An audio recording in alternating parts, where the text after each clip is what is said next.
Bantahan Jen Shalimar soal Sunan Kalijaga pernah menjadi pengacaranya berbuntut panjang. Tak ingin dipermalukan dan dianggap hanya mengaku-ngaku oleh mantan istri Didi Mahardika tersebut, Sunan pun angkat bicara kemarin terkait statusnya pernah sebagai pengacara Jen, khususnya saat Jen terlibat dalam sebuah kecelakaan lalu lintas di kawasan Jakarta Selatan beberapa tahun lampau. Lalu apa kata Jen soal pengakuan Sunan tersebut? Begitu dia menuliskan nama saya ada di list sebagai salah satu kliennya dia, saya keberatan. Karena apa? Saya tidak pernah merasa menjadi kliennya dia. Pun kalau dia bilang dia waktu itu yang masalah mobil ditabrak, dia kliennya itu bukan saya, tapi Didi. Ini yang harus diperjelas.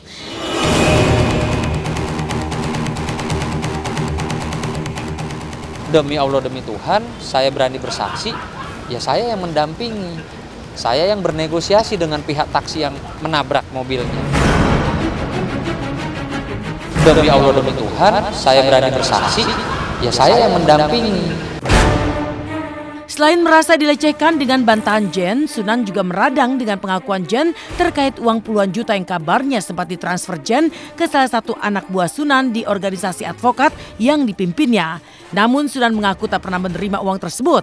Lalu benarkah Sunan menuding Jen masih berhutang fee jasa pengacara kepadanya? Emang saya bilang dia? Bukan. Saya bilang anak buahnya. Dan ini lagi diusut saya lagi minta bukti transfernya. Jangan takut Bang Sunan. Saya nggak bilang itu Bang Sunan kok. Saya bilang anak buah Bang Sunan di HAMI. Saya tidak pernah menerima uang yang katanya berapa? Sekian puluh juta. Lah kalau memang katanya orang itu punya bukti, ya tanya dong sama orangnya.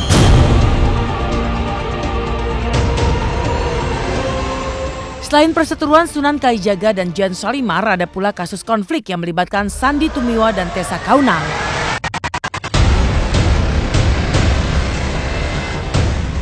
4 tahun lalu sudah bercerai, ternyata tak membuat Sandy Tumiwa bisa move on dari Tessa Kaunang. Karena tiada angin, tiada hujan, tiba-tiba saja Sandy seolah membuat sensasi. Berlindung di balik info dari warga, Sabtu pagi Sandy bersama kuasa hukumnya meminta pendampingan dari ketua RT setempat, perwakilan warga, serta 2 polisi dari Polsek Metro Pancoran untuk menyatroni kediaman mantan istrinya. Sandy berdalih ingin membuktikan informasi warga yang menyebutkan mantan istrinya sering kedatangan tamu pria bahkan hingga menginap. Namun saat Sandy datang, apa yang dituduhkan justru tak terbukti.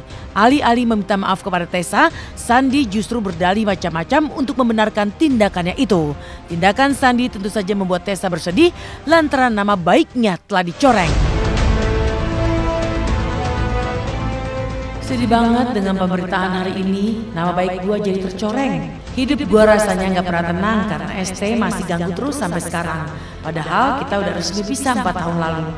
Gua dituduh dan digerebek tapi tidak terbukti. Apa-apaan tuh orang mau cari sensasi lagi? Demikian curahan hati Tessa lewat coretan di akun Instagramnya. Gak ada asap tanpa api. Saya pun seperti ini akhirnya saya kaget dan shock.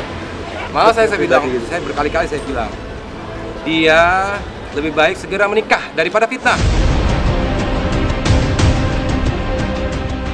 Masuk kamar-kamar gitu masih benerin? Iya, tapi ada sebagian kamar yang saya masukin dan ada beberapa kan daerah itu kan ada lemari-lemari yang besar dan lainnya kita nggak tahu kan, karena pada waktu itu kan ini kacamata saya rusak kan gitu loh, saya kan nggak bisa ngelihat, tapi paling nggak saya udah kalah, yang penting saya mikirin anak. Sandy yang pernah mendekam di balik jeruji besi lantaran kasus investasi bodong juga berdalih jika tindakannya itu dilakukan guna melindungi anak-anaknya dari lingkungan kehidupan yang tidak sehat. Lebih jauh, Sandy bahkan diduga berusaha untuk merebut kembali hak asuh putra-putrinya dari tangan mantan istrinya tersebut. Masih lewat coretan di akun Instagramnya, Tessa pun menyindir langkah Sandy yang coba merebut hak asuh putra-putrinya dari tangannya. Terus sekarang katanya mau fokus ambil alih hak asuh anak. Hello, nafkahin diri sendiri aja nggak becus. Kok pakai mau ambil alih hak asuh anak? Mau kasih makan apa tuh anak-anak? Tulis Tessa secara menohok.